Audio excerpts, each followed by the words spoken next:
আমার মেয়ে কি রান্না করেছে? আজকে যা রান্না করেছি আমি করেছি। হ্যাঁ, শুধু একটা মা করেছে, সেটা খুব আমার ফেভারিট জিনিস, সেটা মা করেছে। এই যে কজন খাবে জানি না, এক গামলা রুই মাছের ঝোল করেছে কলা দিয়ে, পুরো এক গামলা ভর্তি। মনে হচ্ছে অনেক লোকের, 1270 লোককে খাওয়াবে, নেমন্তন্ন করেছে।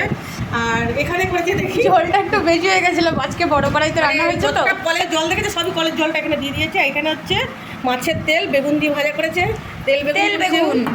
আর এখানে কি করেছে দেখি, এখানে হচ্ছে, এখানে আমি করেছি আমার সবথেকে ফেভারিট প্রিয় খাবার আমার মেয়ের, বেগুনের ছাল। দেখুন তেল, মানে আমিও, ও হচ্ছে জল দিয়ে করেছে, আমি তেল দিয়ে করেছি, তেলের ঝোল আমি করেছি। তেল ভাসছে, তেল দিয়ে আজকে এই মেনু দুপুরে। তেল বেগুন, এটা ঝাল বেগুন, এটা তেল বেগুন।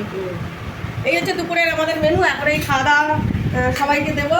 ওদিকে আছে গরম ভাত, আর এদিকে গরম ভাত সব করে সব টেবিলে নিয়ে এসেছি।